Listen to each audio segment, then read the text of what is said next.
This Sunday, immigration fight. President Trump's travel ban is struck down unanimously by a federal appeals court. Courts seem to be so political. But the president vows to fight on. We'll win that battle, but we also have a lot of other options. So what happens next? I'll ask President Trump's senior policy advisor, Stephen Miller. Plus, Russian intrigue after White House denials. National Security Advisor Mike Flynn concedes that, yes, he may have spoken to the Russians about Obama-era sanctions before Donald Trump became president. I don't know about it. I haven't seen it. Is Flynn's job already in danger? In hostile takeovers, angry protesters jam Republican town halls.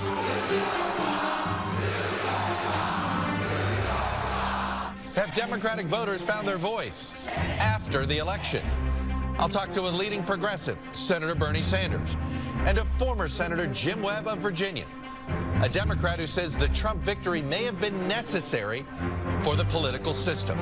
Joining me for insight and analysis are Katty Kay, anchor of the BBC's World News America, Washington Post columnist Eugene Robinson, Greta Van Susteren, host of MSNBC's For the Record, and former North Carolina Governor Pat McCrory. Welcome to Sunday. It's Meet the Press. From NBC News in Washington, the longest-running show in television history, celebrating its 70th year. This is Meet the Press with Chuck Todd. Good Sunday morning. Sometimes it seems as though we're not in week 3 of the Trump presidency, but year 3. Consider what's happened in just the past few days. President Trump's travel ban was struck down unanimously by a federal appeals court, and the administration now says it may rewrite the order. NBC News confirms the National Security Advisor Mike Flynn did in fact talk to Russia's ambassador about U.S. sanctions before President Trump took office, a possible violation of the law. The president attacked Nordstrom in a tweet for dropping part of his daughter Ivanka's clothing line from its stores. Then his counselor, Kellyanne Conway, in trying to defend him, ended up publicly rebuked for using the White House to promote Ivanka's products. Progressives took a page from the Tea Party, confronting Republican lawmakers with angry crowds at town halls. And then, of course, early this morning, North Korea launched a ballistic missile, perhaps testing President Trump's resolve against Pyongyang early in his presidency. And as we've seen every Saturday of the Trump presidency so far, thousands gathered across the country, this time in favor and in some cases against Planned Parenthood. All of this in just the last few days in this 1 week of the Trump presidency. Thanks for the time. We'll win that battle, but we also have a lot of other options, including just filing a brand new order on Monday. For President Trump, it's been a week of setbacks and a series of self-inflicted wounds. In the courts, a Ninth Circuit Court of Appeals panel unanimously refused to reinstate its travel ban, which even Mr. Trump's Homeland Security Secretary says was rushed out. President Trump attacked the judiciary. Courts seem to be so political, leading to a rebuke from his own Supreme Court nominee. He feels strongly about the independence of the judiciary, but he's also been very clear that he is not commenting on a specific case. Now Mr. Trump says he is considering rewriting the travel ban altogether. And then there's Russia. After repeated denials, the White House acknowledged that National Security Advisor Michael Flynn could not be certain that he did not discuss U.S. sanctions against Russia with Russia's ambassador the month before Mr. Trump took office. U.S. intelligence sources tell NBC News he did. This contradicts the earlier claims of a parade of administration officials, including the vice president. They did not discuss anything having to do with the United States' decision to expel diplomats or impose a censure against Russia. The subject matter of sanctions or the actions taken by the Obama administration did not come up in the conversation. On Air Force One Friday night, the president was asked about the reports on Flynn, and the president did not go out of his way to defend him or debunk the story. I don't know about it. I haven't seen it. What report is that? And then there's the family businesses. President Trump attacked Nordstrom for announcing it would no longer carry his daughter's shoe line, tweeting, "My daughter Ivanka has been treated so unfairly by Nordstrom. She is a great person, always pushing me to do the right thing. Terrible." That tweet could haunt the president legally. And his advisor, Kellyanne Conway, doubled down. Go buy Ivanka's stuff is what I would tell him. I'm going to give a free commercial here. That got the attention of Republican Oversight Chair Jason Chaffetz, who chastised Conway. The president reportedly took umbrage at his own press secretary's response. Kellyanne has been counseled. Meanwhile, around the country, from Utah to California, Tennessee, Ohio, to Kentucky, Mitch is a chicken. and Georgia. Republican lawmakers are facing large, hostile audiences at town hall events, an early indication that Trump's opposition is energized. Even some Trump voters who support his policies are questioning the president's tactics. We don't always agree with the way he presents things, but we definitely are on board with his agenda.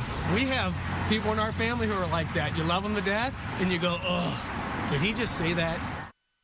And joining me now is Stephen Miller. He's the senior policy advisor to President Trump, and he played a key role in the drafting of the partial travel ban. And he joins me now. Mr. Miller, welcome to Meet the Press. Hey, good to be here, Chuck. Let me start with the decision by the Ninth Circuit and the president himself saying to reporters that a new order may be drafted. Is that what you and others are doing right now, drafting a new order, since essentially the Ninth Circuit seemed to give you a roadmap of how to draw up something slightly more narrow that would accomplish your goal? Well, we're considering all of our options right now, Chuck. That includes you can continue the appeal on the 9th, you can seek an emergency stay at the Supreme Court, you can have a trial hearing on the merits at the district level, or you can take it en banc for the emergency hearing also at the Ninth Circuit. And yes, you could pursue additional executive actions. The bottom line is that we are pursuing every single possible action to keep our country safe from terrorism. And I also want to be clear, we've heard a lot of talk about how all the branches of government are equal. That's the point. They are equal. There's no such thing as judicial supremacy. What the judges did, both at the Ninth and at the district level, was to take power for themselves that belonged squarely in the hands of the President of the United States. Well, you say that very definitively, but obviously there isn't agreed upon that. Why are you so confident that, for instance, that you believe there is a 1952 law that gives the president the power to decide who can come in and out of this country on a temporary basis? Why do you believe that law supersedes 1965's, which says you cannot essentially decide on who comes in based on origin? That's a great question, and I'll answer it in full. First of all, we know that the 1952 law, and you're referring to is 212F, 8 U.S.C. 1182F, because if it didn't have controlling supremacy between those two clauses, that would mean, Chuck, that during a time of war, that the President of the United States couldn't suspend admissions from the very country they were at war with. So obviously, that's the controlling clause. Secondly, this is not a decision based upon national origins. It's a decision based upon security conditions in those countries. Syria is a disaster zone. Libya is in ruins. Yemen has a massive resurgent terrorism movement. These are decisions based upon the ability of those countries to cooperate with our intelligence services. As you know, Chuck, this was a decision made in 2015 and 16 in terms of designating these countries. We simply took that intelligence assessment and we took firm action to restrict entry. And the bottom line is the President of the United States, both under his Article 2 foreign powers, under the 1952 statute, has the power to control who enters our country. And you know and I know that no foreign national living in Yemen or any other country has a constitutional right to demand entry into our country. Well, look, I understand that, but I guess I go back to if you do that, if this was about the security of the country, why wasn't Afghanistan, Pakistan, Saudi Arabia, Egypt, I can keep going down the list, where we have had foreign nationals from those countries that I've listed attempt terrorist acts in this country? Well, it's a great question. First of all, 72 individuals, according to the Center for Immigration Studies, have been implicated in terroristic activity in the United States who hail from those 7 nations. Point one. Point two, the security determination about those countries is based upon an assessment of the threat they present today and going into the future. The security situation in Libya, Yemen, Syria, and other countries designated are squarely different today than they were in, say, 2001 or 2005 or 2010. But San Bernardino, Miller, but San Bernardino happened, the whole point of the president's as a candidate. The whole point of this idea at the time of a full Muslim ban, and then he has since tapered it back, was in response to San Bernardino, where the spouse came from Saudi Arabia of Pakistan origin. Well, you're 100%. Well, first of all, neither country you're on your 100% list. correct. You're 100% correct that the San Bernardino incident demonstrated the profound degree to which our immigration system is vulnerable to terrorism. And the FBI has information right now that would clearly indicate the extent to which massive numbers of court cases are happening and have happened all over our country relating to terrorist infiltration of our immigration system. But if you look at the executive order, what it spells out is a 90-day period to put in place extreme vetting across the board. So the first 7 countries are based upon our determination about the security conditions in those countries and their ability to cooperate with us. But there's a 30-day period where new security measures are promulgated and a 60-day compliance period. And Chuck, I will be glad to come back on your show when that's done and walk you through how we've kept our country safe across the board from individuals coming into our country who don't share our values and who don't love our people. Well, it's interesting you say about sharing values in this vetting process. I want to ask this. Number one, are you going to make public the new vetting procedures? Well, first of all, I suppose there'll be aspects of those that will be public. And I'm sure that for reasons of national security, there'll be aspects of those that won't be. I mean, obviously, if you're engaged in a vetting procedure of a foreign national in a dangerous region, you don't want them to have a roadmap for everything they should say and do to get around those procedures. We don't want to forecast all of that. But there are obviously elements of it that would be part of routine online forms that everybody could see. So it just depends. But I think the important thing is this. 80 million people traveled into the United States last year through the airports, seaports, or land ports. We, as a sovereign nation, have the right to impose basic restrictions on entry to ensure our security, our quality of life, our economic and financial well-being. And the bottom line is that a district judge in Seattle cannot make immigration law for the United States, cannot give foreign nationals in foreign countries rights they do not have, and cannot prevent the President of the United States from suspending the admission of refugees from Syria. Well, let me go to the issue of immigration as a whole. Do you believe there's too much legal immigration in this country? I believe that we should have a program in which American workers are given jobs first. The President campaigned on this. It's an issue where the labor unions agree with us. It's an issue where many Democrat members of Congress agree with us. If you have an open job in this country, a U.S. citizen or existing legal permanent resident ought to have the ability to make the first application for that job. The problem is, and the way the media covers this issue, present company excluded, is they don't spend enough time talking about the well-being of the 300 million people here today, U.S. citizens and legal permanent residents, many of whom are living in poverty, many of whom haven't seen wage growth in 20, 30 years. And it's time we talked about them, their needs, their families, and their concerns. And yes, we'll have a lawful immigration system, and will enrich and benefit our country. But the President has made clear he believes that should be a merit-based system, where individuals coming into the country bring the kinds of benefits economically that will grow our economy and help lift up wages for everybody. But you didn't answer the question. Do you and the President believe there's too much legal immigration? I think that I look forward to us rolling out immigration reforms, and I'll be able to announce very clearly when we do that what those do. I think that my views on this issue have been well discussed and well publicized, and I'd love to have a conversation with you to get into them in great detail. Where we're focused right now is 2 things: protecting the security of our country through interior enforcement and through screening of entrants, and additionally by ensuring that before a job is given to a foreign national, that job is offered first to an American worker, either a legal permanent resident or a U.S. citizen. Well, I'm going to ask about what appears to be an immigration enforcement surge that has taken place over the last week. And it goes to the other executive order that had to do with immigration that was signed. How do you define a criminal act by an undocumented immigrant in this country? Is just being undocumented here illegally, is that enough of a criminal act to get you deported under this order? The order describes a criminal offense, which would typically mean anything from a misdemeanor to a felony. In particular, the emphasis is on crimes that threaten or endanger public safety. But as you well know, you cannot order a federal law enforcement officer in ICE any more than you can in the FBI or the DEA or the Marshal Service to ignore the laws of the United States. it would be highly unethical for me in the White House or anybody else to pick up the phone and call an ICE officer and say, well, when you encounter this particular felon, we'd like you to pretend the law doesn't exist. But I can tell you right now, there are enforcement actions happening all over this country in which gang members, drug dealers, sex offenders are being swept up. Felons. What about if the only crime they committed was being here illegally? Is that enough to be deported? Sean, an immigration judge makes those decisions. An ICE officer makes those decisions. I in the White House don't make those decisions. So you've not told them to prioritize or in either direction? If people don't like the immigration laws of the United States, they can reform them. Our emphasis is on deporting and removing criminal aliens who pose a threat to public safety. And I just want to say this. There's been a lot of coverage in the news about the effects of these enforcement actions on people who are here illegally.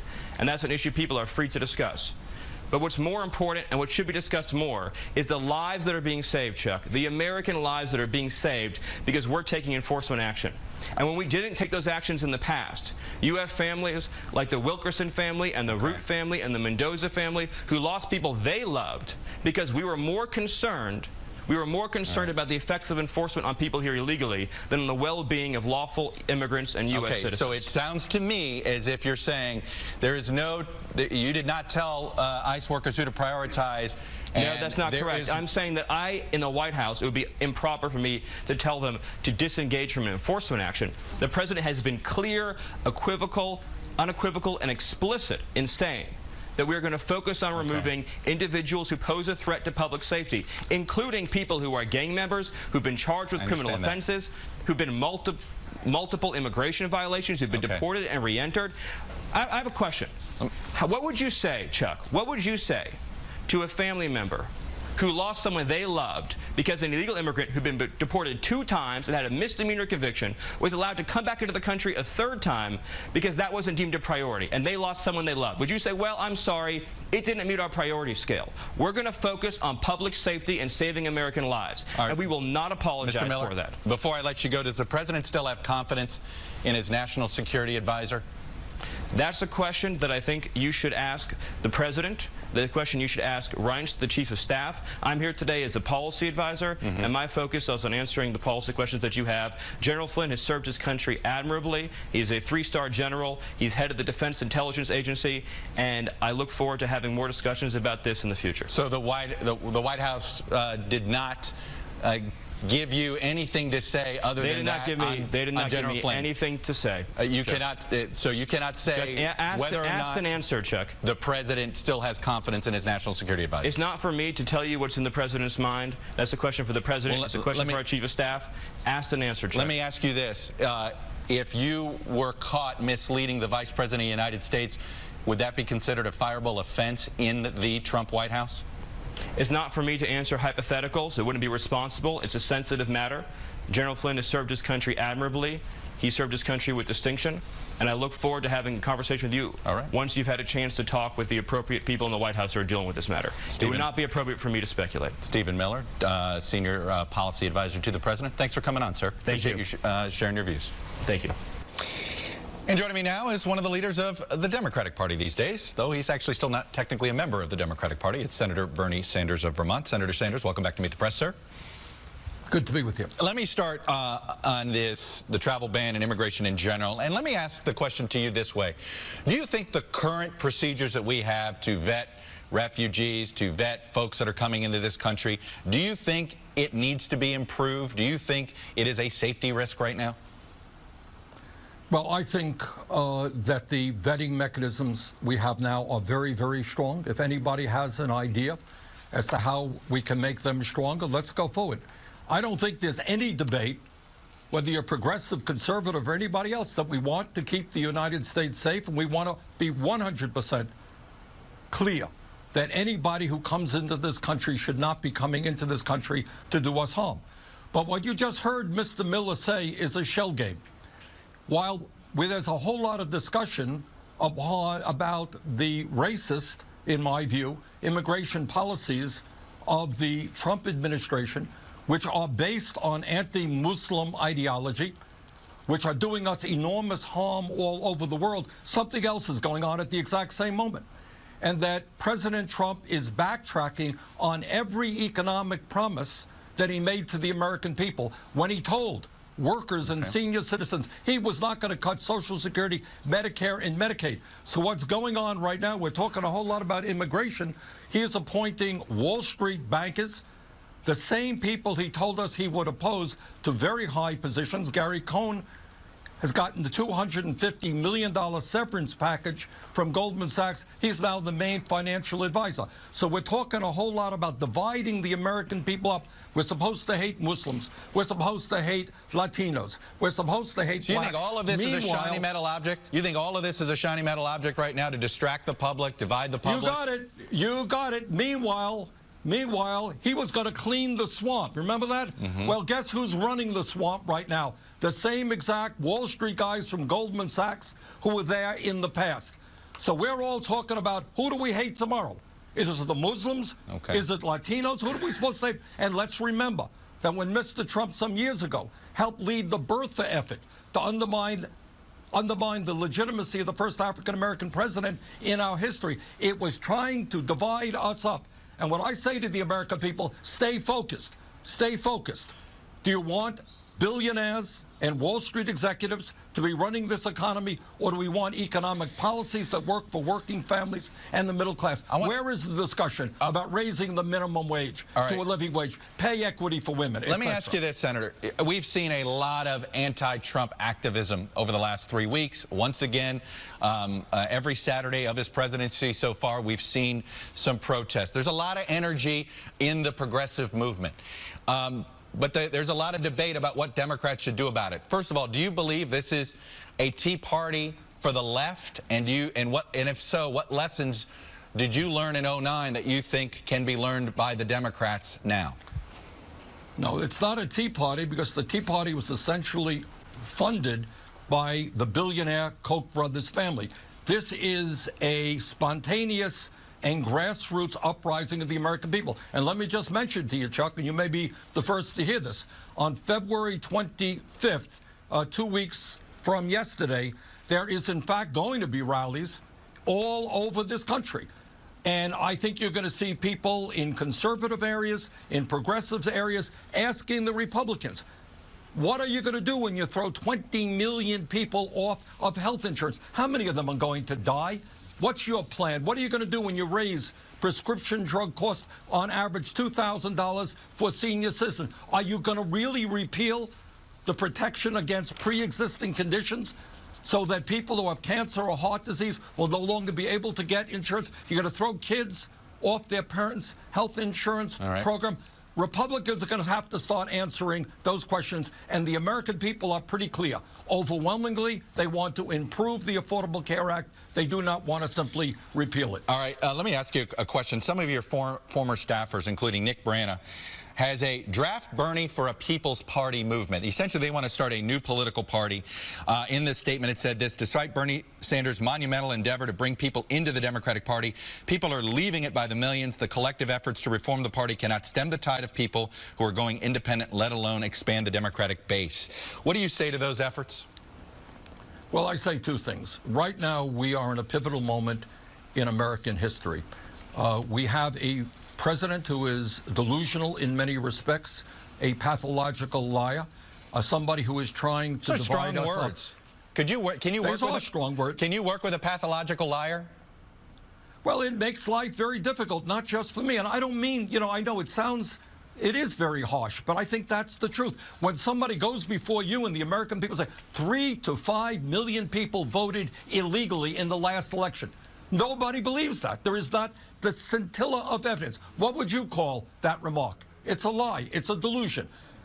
But second of all, to answer your question, I think what we need to do right now is focusing on bringing the American people together around a progressive agenda. American people want to raise the minimum wage. They want to rebuild our crumbling infrastructure. They want the wealthiest people in this country to start paying their fair share of taxes. They want the United States to join the rest of the industrialized world and guarantee health care to all people as a right. So if the Democratic Party isn't that vehicle, then you would support something like that, but you still believe the Democratic Party is that vehicle? Right now, Chuck, I am working to bring fundamental reform to the Democratic Party, to open the doors of the Democratic Party to working people, to lower income people, to young people who have not felt welcome in the embrace of the Democratic Party. All right, I got to leave it there. Senator Bernie Sanders, thanks for coming on and sharing your views, sir. Appreciate it. Coming up, thank you. Many on the left say the Democrats should oppose President Trump at every turn, but not everyone agrees, including one former Democratic senator who says there are some areas where maybe the two sides can work together.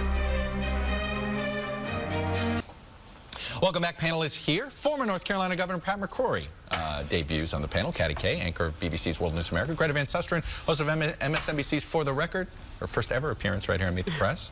And Pulitzer Prize-winning columnist for the Washington Post, Eugene Robinson. So, Greta, just don't make it your last. Well, we'll find out at the end of the show whether this is your first or last appearance. This is. I know, it took 70 years. That's what it took a long time. Very quickly, I want to go to North Korea, and then I want to go to the interviews that I had. Very quickly, you've been to North Korea numerous times. Your best read of the intent of this missile test, a test of Trump? We're in trouble. North Korea has done 5 nuclear tests. 2 were in the year 2016, and now we have the second test of a ballistic missile, and we've got a situation where obviously this was done to rattle the president because the Prime Minister of Japan was here. Right. No president's been able to handle this country, and this country is very paranoid, and they don't like us, and it's terrifying where they're headed. Yeah, and I think we don't know yet how he'll respond, and I think all presidents get tested early, it seems like these days by that. I want to go to what we just heard here on the travel ban and on immigration. It's been a rough week, Eugene, for him, and it seems like some of this really is more process than policy.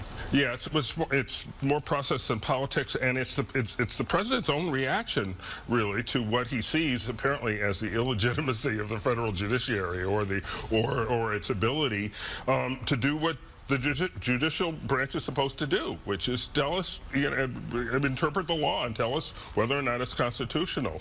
And it was interesting to hear Stephen Miller say that, one judge can't do this. One judge can't, stop this huge thing the president do. In fact, he can. Yeah. He did. One judge does it a lot. That's his job. It happens a lot. Governor McCrory, you know about judges doing things, and one judge has a lot of power. Yeah. But do you look at here, there's been a growing amount of conservative columnists who've been arguing that perhaps we've got a competency issue right now in the White House. Is that what you see? No, I think what we see is a typical behavior of a new administration. Let's go back in history. The Clinton administration, remember all the T-shirts in the White House? People didn't know what they were doing. They made a lot of rookie mistakes. The Hillary Care had no idea about the communication or process of that. The Obamacare, they didn't have an IT system on how to implement it. Major breakdown in a major institution during the first 3 or 4 months of the Obama administration.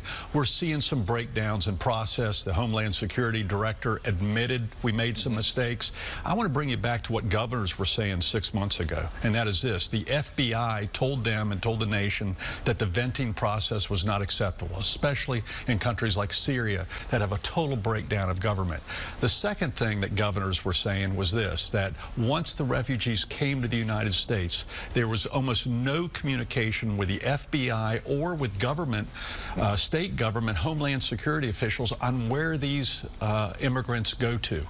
And that's a long-term security issue that I'm glad the Trump administration is dealing with. Katty, what did you hear on the other part, the other order we talked about with Stephen Miller? It seemed that he was dancing around whether there is a priority now on essentially deporting anybody who's committed a crime, no matter the level of crime. He was really choosing his language carefully, I thought, on the question of whether being in the United States in and of itself constitutes enough of a crime to get you deported. Now, one of the confusing things at the moment that's going on in this administration is trying to sort out what is new and different and really changing America, and what is political theatrics and what is language, because we have so much. What is it, day 23? It feels like day 230. I feel I'm 230. Yeah. There's so much coming in. Year trying 3. to sort out is this quantifiably different from President Obama, or have there just been a lot of stories in the press because immigrants are understandly, illegal immigrants are afraid, and so they're worried. And President Obama did deport, and he did deport people who were here illegally, undocumented, but who had not committed crimes. And so, and what he did is he prioritized it because we have limited amount of resources. So what's different and what's not Probably different? nothing. Stephen Miller didn't clarify that. Yeah, no, it's not. Very quickly, what did you hear on Mike Flynn? Oh, exactly. That's just what I was going to bring up. I heard a very sort of non-committal response on Flint. The White House didn't give me anything to say on it. Ooh. Well, as a former governor, you depend upon your staff to give you direct, accurate, honest information, especially if as a governor or vice president, you've got to defend them. But he survives. He definitely survives because Jeremy Bash, who worked in the Obama administration at the CIA under Panetta, said that he didn't have a problem with him talking to the Russian ambassador during the transition. The problem, of course, is what was said to Vice President Pence. But in this town, he survived. It's not the crime or the cover-up. And that the famous... It makes it look like the president and the vice president don't know what's going on behind them. I think that's a very difficult position for Flynn to have put himself in. This White House is not given to understatement, right? And so, and that was a very understated Pence has experience in this area as a former governor, former congressman. I think but this is the city of no consequence. You think that this is up to Pence whether Flynn stays or goes? I think it's what we find out what he actually told Pence, and Pence depended upon accurate information and stuck his neck out for him. He sure did. Very interesting. All right, guys, I'm going to pause it here. You will be back, of course, but when I come back, I'll be speaking with former Senator Jim Webb, who says the election of Donald Trump was a shock that maybe the political system needed. Remember, he's a Democrat. A moderate Democrat. Jim Webb was Secretary of Navy under Republican President Ronald Reagan. He voted for George W. Bush over Al Gore, but by 2006, he had switched parties to become a Democrat, and he won a U.S. Senate seat in Virginia. Jim Webb takes a somewhat more optimistic view of the potential for a Trump presidency, and he joins me now. Senator Webb, welcome back to the show. Yep, nice to be here. So let's put some context to your words. When you wrote an op-ed right before, literally the day before the inauguration of the Wall Street Journal, and it was mostly on foreign policy where you're saying there's something about his election is a jolt the system needed, or a shock that it needed. What? Explain. Well, you know, in so many words here, I didn't say that the system needed a President Trump, but I've been saying for a long time that the system we're operating under needs some sort of a, you would call a jolt. You know, I think both parties have sort of gotten calcified, and let's remember that if Hillary Clinton had won, you would be seeing the same sort of activities that you're seeing now. They would just be focused on different things. There'd be people out there saying she belonged in jail. There'd be people talking about corruption, turnstile government, et cetera, et cetera. So what we're seeing playing out right now, first of all, and as the governor mentioned, this is a new administration, you know, getting its wheels under it. But at the same time, this is an attempt by President Trump to pull different types of people into the system from the old turnstile government. There's a lot of Republicans that are mad at him. We're sitting out there in the think tanks thinking that they were going to come into a Republican administration. And also, he's got a payback, I think, that he feels strongly about in terms of the people who actually put him over. These voters that were alienated, were not voting, and these issues, the controversial issues that he's pointing out in a wrong kind of form, I think, are issues of credibility. On the Democrats, first of all, they're looking at 2018. And they don't have a message. They don't have a speak to them as they, by the way. Well, you know. You don't say we. Is there a reason? I'm not in the system right now. As you know, I'm over here with you right now. Fair enough. I'm spending a bit of my life as a writer and a journalist, and it's a good place to be able to make these observations. Then welcome back and finish the observation. Well, you know, there is a campaign going on the Hill, in the media, in the academia, to personally discredit not only Donald Trump, but the people who are around him. And you know, the end result of this really is trying, and to slow down the process, by the way, you and I were talking a minute ago about the confirmation process, is slow it down so that by 18, when the Democrats are very vulnerable, particularly in the Senate, there will not be a record of accomplishment that they can run against. And at the same time, the Democratic Party over the past 5 or 6 years has moved very far to the left. You know, when you can't have a Jefferson-Jackson dinner, which was the primary, you know, celebratory event of the Democratic Party for years, because Jefferson and Jackson were slaveholders. They were also great Americans in their day. Something just different has happened to the Democratic Party. You think they're too focused on identity politics? Well, I think that the message that has been shaped by the Democratic Party has been shaped toward identity politics, and they've lost the key part of their base, the people that, and my family history goes back to the Roosevelt Democrats, the people who believe that regardless of any of these identity segments, you need to have a voice in the quarters of power for those who have no voice. And we've lost that with the Democratic Party. I'm not saying the Republicans have it, but I was just going to say the center's been hollowed out. You could make an argument that the political center in both parties, because right now, if you espouse that and you were running for re-election, any Democrat were espousing what you just espoused, which is, you know what, look, essentially you're saying, hey, start working with him a little bit, accept the fact that he's president, you'd get primaried, and you'd probably lose. Well, true. Well, I don't know.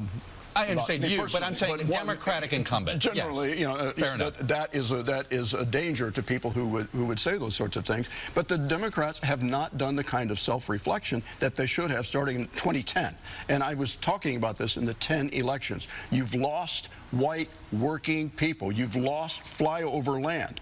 And you saw in this election what happens when people get frustrated enough that they say, I'm not going to take this aristocracy. Bernie, a good friend of mine, Bernie can talk about aristocracies all he wants. The fact that you've made money doesn't make you a member of that philosophy. Look at Franklin Roosevelt. Right. But there is an aristocracy now that pervades American politics. It's got to be broken somehow in both parties. And I think that's what the Trump message was that echoed so strongly in these flyover communities. Let me ask you, on the election, you stayed away from saying who you supported in the election. I know that Tim Kaine is somebody you have a lot of respect for. I can't imagine you didn't vote for him. I voted for Tim Kaine for senator. For senator. At the end of the day, are you comfortable with your vote? With whoever you voted for? I'm comfortable for my vote, and my vote is private to me. But at the same time, I will say that I did not endorse Hillary Clinton. I had a lot of the concerns that, people in my group that I've grown up with have, and the Democratic Party's got to do some real hard looks at whether or not they are going to expand and get back working people who used to be the core of their party. Are you done with politics? I'm over here with you right now. All right. I will leave it there. Senator Jim Webb apparently coming back to the journalism world. We'd welcome you back. Thank you. That would for sure. Anyway, thanks for coming on. Yeah, coming up, voting with your wallet. When President Trump praised LL Bean last month, people in many red states started buying LL Bean, while traffic from loyal blue states dropped. Turns out, not an isolated incident. Nordstrom was next, and this may be the start of a trend. That's after the break.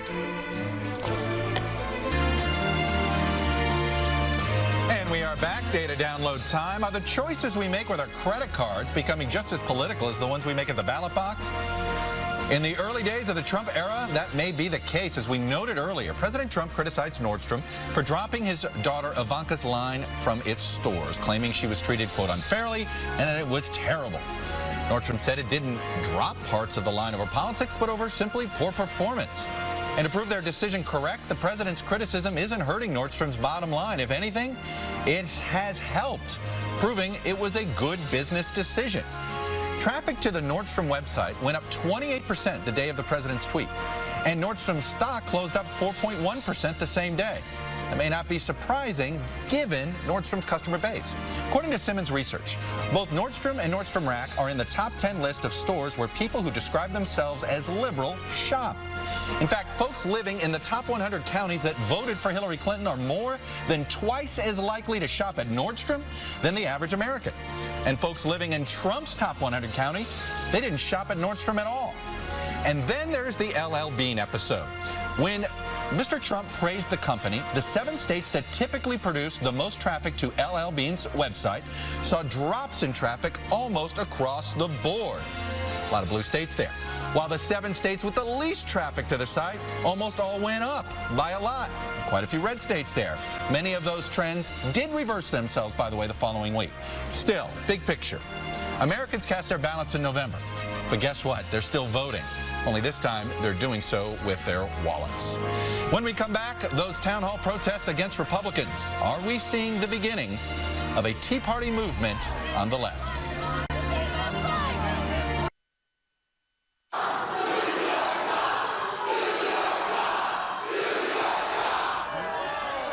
Welcome back. These are scenes from town halls. It was suburban Salt Lake City, Utah, Greensboro, Georgia. The chance of do your job in Salt Lake City came after Republican Congressman Jason Chaffetz, the chairman of the House Oversight Committee, told the gathering that President Trump is exempt from conflict of interest laws, which is true. Chaffetz was one of a number of Republicans this week who got a taste of what Tea Party supporters did to Democrats in 2009.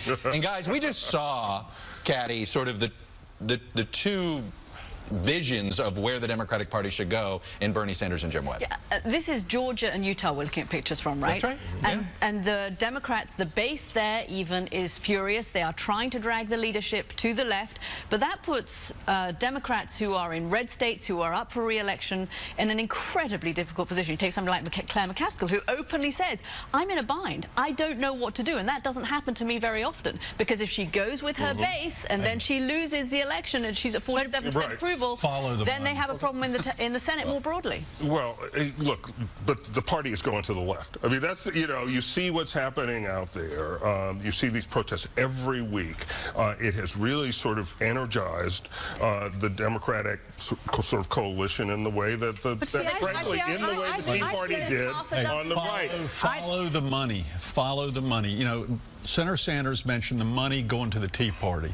The money is going to the Bernie Sanders wing. Do you think all these protests are not being paid? But the thing is, can I just say, let me just say, by the way, everybody always thinks the paid protests. Everybody always it takes money to coordinate these protests. No, it doesn't. It takes the internet. It takes the internet to coordinate. But you know, this is political. It takes money. But I think Senator Webb was right in when he spoke to you. I think he's saying that the Democratic Party is committing political suicide. He talked about how the Jefferson-Jackson dinners, about the Democratic Party moving too far to the left, that they lost the white working people, which Vice President Biden also said that, and he didn't even endorse Hillary Clinton, the senator, he told you, and he said that the Democratic Party is ignoring the flyover states, which, by the way, I'm from a flyover state, I might say, but I think that they should listen to Kaine, because I don't. I think, I mean, to Webb. But the there's counter-argument is they have to keep the protest. They don't feel from the left that they are going to get anything from this administration. There is going to be no area in which they're going to compromise, and therefore they want to keep the protests up on the street, and they want to keep the pressure on the government that way. But there's an evisceration. But the left wants to eviscerate Donald Trump, and anyone purged but you know what? But the thing is, I think the American people even Tom Brady, the New England Patriots. By the way, this is very familiar to me. It is what the Tea Party message was about President Obama. As if the Tea Party didn't want to eviscerate Barack Obama. By the way, politically, it was successful. Yes, that's the thing. But for governing, this is not. What did Republicans lose over the last 8 years by being obstructionist? The 2012 presidential election. Yeah, I would argue. All, and they've won at every other level, and that's the next step for this, you know, Democratic, kind of like the Tea Party movement, for the protest movement, is to start winning at the local level, the grassroots level. Let me ask you this, Governor. I want you to have last word on this. It's something we discussed in break, which is your party pulled you to the right. All right, there is plenty of evidence that says that in some of these things that hit you and cost you your re-election were not things that were priorities for you, but it was priorities for your base. You felt like you couldn't fight your base. What's your advice to the Democrats? I think Elizabeth Warren's doing the same thing to the Democratic Party. I think some of the left-wing protesters, the coordination of a lot of the left-wing groups are pulling the entire party to the left. And I agree with the senator that there is a purging. I mean, look at even the Nordstrom's issue with the Trump's daughter, where those sales are going down because there was pressure on not to buy that product. The pressure right now on people even attaching themselves to the president and impacting their business is so strong that it's a heck of a campaign. Whether that's a long-term strategy, I don't think it is. It's not a good one. We're going to come back. We're going to take a quick break. Endgame and a debate over what defines freedom in America. Very provocative piece by Andrew. Brought to you by Boeing, always working to build something better.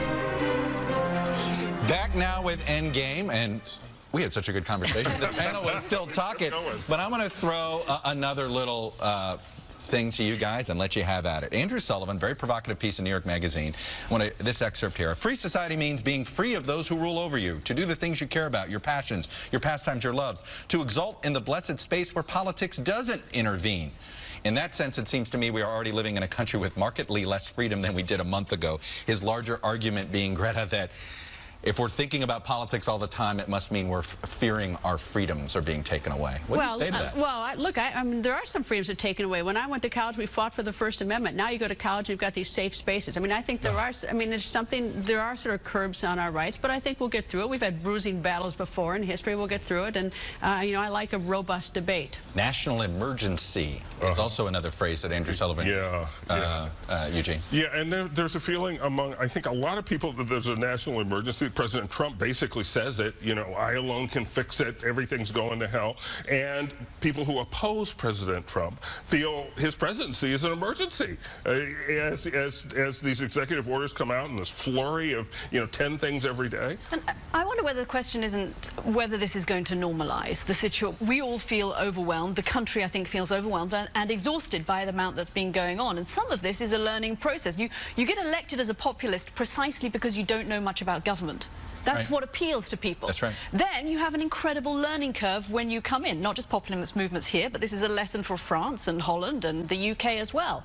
And the question, I think, is, can you have that insurgency and the populism and normal functioning government for people? Sustainable. And I think we don't know yet. Yeah. Well, the devil's going to be in the details. Like Bernie Sanders talked about Obamacare. What are the changes? By the way, I'm probably the first panelist to ever be on Cobra Insurance because I recently lost election. Actually, I'm on Cobra. I haven't changed jobs. I've got 16 months, but now I'm looking at how much does insurance cost under Obamacare. It is extremely expensive. This is going to be an extremely complex issue that moves beyond populism. But you know what the secret... Did you set up an exchange? I'm staying on Cobra as long as I can. That's $1,100 a month, and for a middle-class family, that's a lot per year of net income. The interesting thing about Obamacare is that the Republicans fought it in when it was passed because it gave so much power to the Secretary of HHS, Sebelius. I mean, enormous. There's like 2,200 to 2,500 references within this statute. Well, now the shoe's on the other foot. Now a Republican HHS Secretary can do so much. Governor, before I let you go, NBA All-Star Weekend is not going to be in North Carolina next weekend, okay? It has to do with the bill you signed, HB 2, hadn't been repealed yet. I don't want to get, you and I have had a back and forth on this. Do you now look back on it and wish you hadn't signed it? No, but I'm very concerned about this Orwellian purging of cities and states. The Super Bowl was just played in Houston, Texas, where they have the exact same law as North Carolina, and yet there was no boycott of the Super Bowl. The NFL has said they may take the Super Bowl. It's hinted they could take the Super Bowl away from Houston. They played it this week and had absolutely no problems in Houston, Texas. The NCAA played in Houston, Texas last year. No problems whatsoever. So there's a little selective hypocrisy right now in our country on which issues we're going to boycott and which issues are we not going to boycott. I am out of time. Market forces, no doubt. Thank you all. That's all we have for today. We'll be back next week. I hope you took my advice on the Wizards. I told you, see? They're paying off. It's a good bandwagon to jump on. If it's Sunday, it's Meet the Press.